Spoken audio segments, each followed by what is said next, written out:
There are films that entertain, films that shock, and then there are films that challenge the very boundaries of what cinema is allowed to do.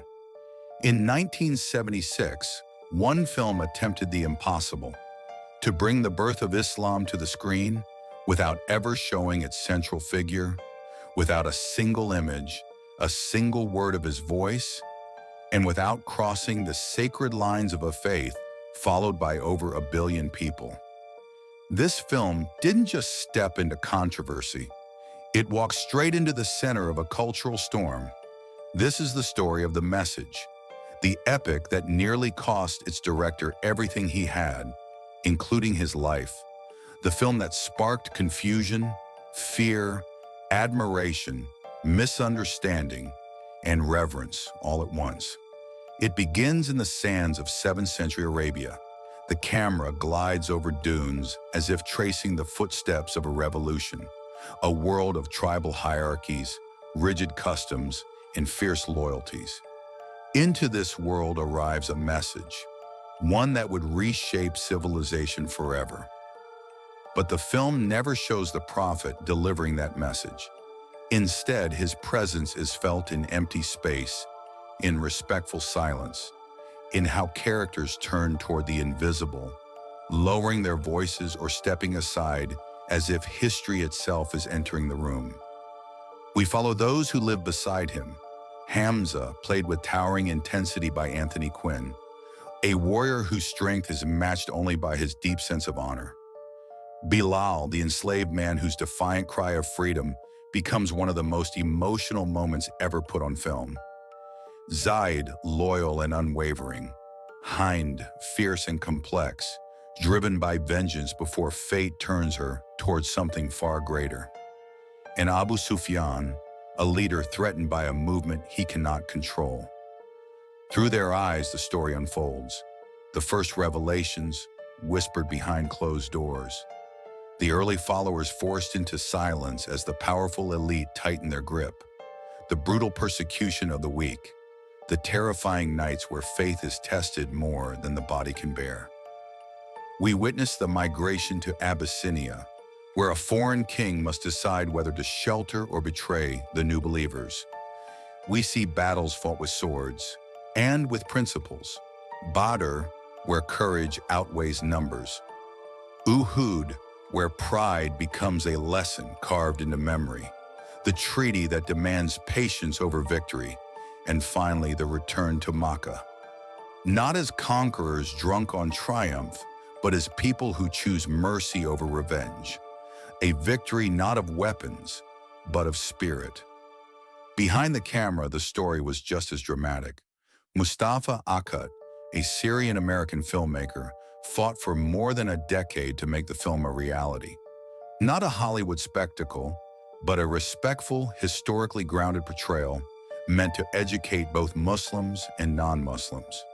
He consulted scholars, councils, religious authorities, rewriting scenes again and again, refusing to take a single step that violated the dignity of the story he was telling. 2 entire versions of the film were shot, one in English, one in Arabic. Different casts, different performances, the same mission. Every line checked, every costume debated, every camera angle considered. Anthony Quinn would later say he had never worked on a film where so much reverence guided so many decisions. But even with all the caution in the world, the storm found him. Before the film was released, rumors began to spread. Rumors claiming that the prophet was shown in the movie. Rumors fueled by people who had never watched a single frame. Misinformation traveled faster than the truth. In some countries, protests erupted. In others, officials banned the film without reviewing it. The controversy reached a terrifying peak in the United States when a militant group, acting on false information, carried out a hostage-taking incident. Investigators revealed later that none of them had seen the movie.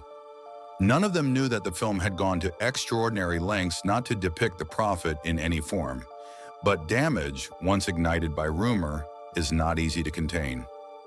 Akkad found himself defending a film built on respect while being attacked by those who believed the opposite. "I wanted to build a bridge," he once said, "and instead I found myself surrounded by walls." Yet the truth eventually rose above the noise.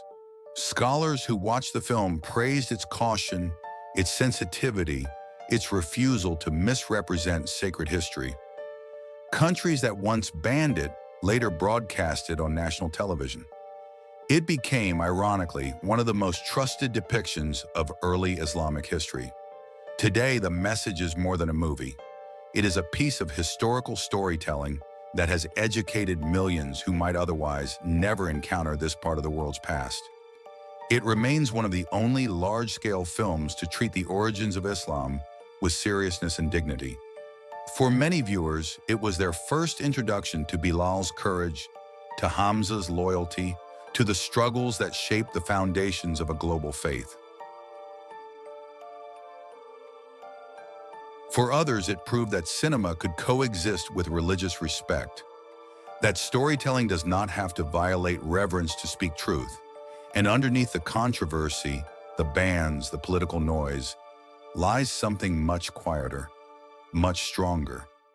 A reminder that stories matter, that misunderstanding can do more damage than intention, that sometimes the greatest battles are fought not with weapons but with narrative, with who speaks, who listens, and who is willing to see beyond rumor and fear. Moustapha Akkad risked his reputation, his safety, and his future to bring this film to life. In doing so, he left behind a message far beyond the one on screen, that art, done with sincerity, can become a bridge between worlds that rarely meet. And even if that bridge shakes, even if it draws fire from every direction, it remains, standing over the gap, offering a path forward.